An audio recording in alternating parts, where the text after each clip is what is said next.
അസ്സലാമു അലൈക്കും വറഹ്മത്തുള്ളാഹി വബറകാതുഹു. ഹദീസ് പഠനം കൊടുത്തത് മാത്രം ബാക്കിയാകും. ബിസ്മില്ലാഹിർ റഹ്മാനിർ റഹീം. അൽഹംദുലില്ലാഹി റബ്ബിൽ ആലമീൻ. വസ്സലാത്തു വസ്സലാമു അലാ റസൂലിഹിൽ അമീൻ വഅലാ ആലിഹി വസഹ്ബിഹി അജ്മഈൻ.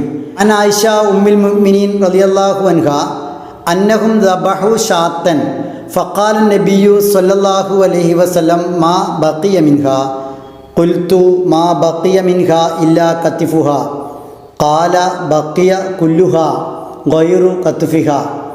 ആയിഷ റളിയല്ലാഹു അൻഹ പറയുന്നു, അവർ ഒരു ആടിനെ അറുത്തു.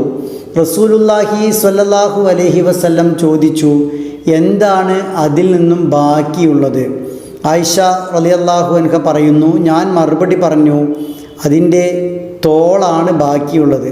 റസൂലുള്ളാഹി സ്വല്ലല്ലാഹു അലൈഹി വസല്ലം പറഞ്ഞു, അതിൻ്റെ തോള് അല്ലാത്ത എല്ലാം ബാക്കിയായി. റസൂൽ സല്ലല്ലാഹു അലൈഹി വസല്ലമയുടെ വീട്ടിൽ എപ്പോഴെങ്കിലുമാണ് ആടിനെ അറുത്ത് പാചകം ചെയ്തിരുന്നത്. അത്തരം ഒരു സന്ദർഭത്തിൽ റസൂലുള്ളാഹി സ്വല്ലല്ലാഹു അലൈഹി വസല്ലമയുടെ പ്രിയ പത്നി ആ ആടിൻ്റെ മാംസത്തിൽ നിന്നും അയൽവാസികൾക്കും പാവങ്ങൾക്കുമെല്ലാം ധാരാളമായി ദാനം ചെയ്തു.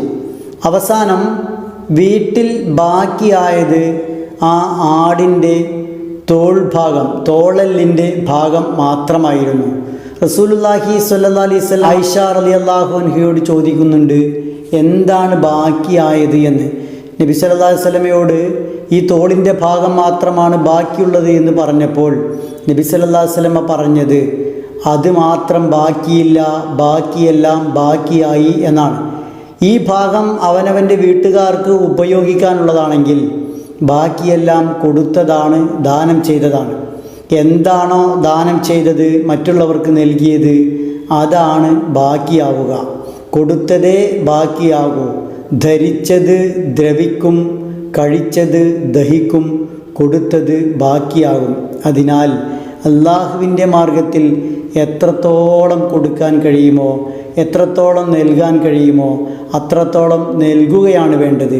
അങ്ങനെ നൽകുന്നവർക്ക് അതെല്ലാം ഈടുറ്റ കരുതിവെപ്പായി, കരുത്തുറ്റ തിരുശേഷിപ്പായി പരലോകത്ത് അന്ത്യനാളിൽ കാണാൻ കഴിയും.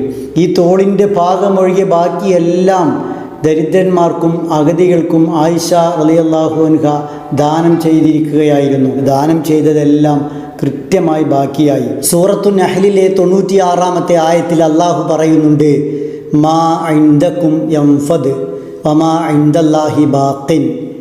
നിങ്ങളുടെ വശമുള്ളതെല്ലാം തീർന്നു പോകും, ബാക്കിയാകുന്നത് അള്ളാഹുവിൻ്റെ അടുക്കലുള്ളത് മാത്രമാണ് എന്ന്. അള്ളാഹുവിൻ്റെ അടുക്കലേക്ക് അയക്കുകയാണ്, കാലെ കൂട്ടി എത്തിക്കുകയാണ് ദാനത്തിലൂടെ ഓരോ വിശ്വാസിയും ചെയ്തുകൊണ്ടിരിക്കുന്നത്. അതിനേറ്റവും ഉത്തമമായ മാതൃകയാണ് റസൂലുള്ളാഹി സ്വല്ലല്ലാഹു അലൈഹി വസല്ലമയും അദ്ദേഹത്തിൻ്റെ കുടുംബവും. ഒരുപാട് പ്രയാസങ്ങളും ബുദ്ധിമുട്ടുകളും അനുഭവിച്ചിരുന്ന പ്രവാചക കുടുംബം അവിടെ എപ്പോഴെങ്കിലും അറുത്തിരുന്ന ആടിൻ്റെ മാംസത്തിൽ വരെ മറ്റുള്ളവർക്ക് പരമാവധി മുൻഗണന നൽകുകയും പാവങ്ങൾക്ക് നൽകുകയും ചെയ്ത ശേഷം എന്താണോ ബാക്കി വന്നത് അതാണ് പ്രവാചക കുടുംബം ഉപയോഗിച്ചിരുന്നത്. ഇത്രയും ഉത്തമമായ മാതൃക പ്രവാചക കുടുംബത്തിൽ നമുക്ക് കാണാൻ കഴിയുമ്പോൾ നമ്മുടെ ജീവിതത്തിലും ഇങ്ങനെയുള്ളത് പകർത്താൻ കഴിയേണ്ടതുണ്ട്. വളരെ വലിയ പാഠങ്ങളാണ് ഈ ഹദീസ് നമുക്ക് ബാക്കി വെക്കുന്നത്. അള്ളാഹുവിൻ്റെ മാർഗത്തിൽ എത്ര കൊടുക്കാൻ കഴിയുമോ അത് അവനവൻ്റെ ആവശ്യങ്ങളെ മാറ്റിവെച്ചിട്ടാണെങ്കിലും കൊടുക്കേണ്ടതുണ്ട്. അങ്ങനെ കൊടുത്താൽ വയുസിറൂന അലാ അൻഫുസിഹിം വലൗ കാന ബിഹിം ഖസ്വാസ. അവർക്ക് ആവശ്യമുണ്ടെങ്കിലും അവർ അവരെക്കാൾ മറ്റുള്ളവർക്ക് മുൻഗണന കൊടുക്കുന്നവരാണ് എന്ന് സത്യവിശ്വാസികളെക്കുറിച്ച് വിശുദ്ധ ഖുർആൻ വളരെ വ്യക്തമായി പഠിപ്പിക്കുന്നത് നമുക്ക് കാണാൻ കഴിയും. സൂറത്തുൽ ഹശറിലെ 9-ാമത്തെ സൂക്തത്തിലാണ് അള്ളാഹു ഇത് പറയുന്നത്. അവനവന് ആവശ്യമുള്ള സന്ദർഭത്തിൽ പോലും സ്വന്തം ആവശ്യങ്ങൾ വേണ്ടെന്ന് വെച്ച് മറ്റുള്ളവർക്ക് നൽകാൻ കഴിയുക എന്ന ഉത്തമമായ സംസ്കാരത്തിൻ്റെ പ്രായോഗിക രൂപമായിരുന്നു റസൂലുള്ളാഹി സ്വല്ലല്ലാഹു അലൈഹി വസല്ലമയുടെ ജീവിതത്തിൽ ഈ കാണിച്ചു തന്നത്. തങ്ങൾക്ക് വേണ്ടി ബാക്കി വെക്കാതെ മറ്റുള്ളവർക്കെല്ലാം കൊടുത്ത് വീട്ടിലേക്ക് പരിക്ഷീണിതരായി എത്തുന്ന സമയത്ത് ഒരു ഗൃഹനാഥ വളരെ വിശേഷപ്പെട്ട ഭക്ഷണ വസ്തു ഉണ്ടാക്കുകയും തൻ്റെ പ്രിയപ്പെട്ട ഗൃഹനാഥന് വേണ്ടി കാര്യമായൊന്നും ബാക്കി വെക്കാതെ എല്ലാം പാവങ്ങൾക്ക് വിതരണം ചെയ്യുകയും ചെയ്താൽ ഒരു സത്യവിശ്വാസിയായ ഗൃഹനാഥൻ അതിൽ പറയേണ്ടത് അൽഹംദുലില്ലാ എന്നാണ്. ആ കൊടുത്തതേ ബാക്കിയുള്ളൂ എന്നാണ്.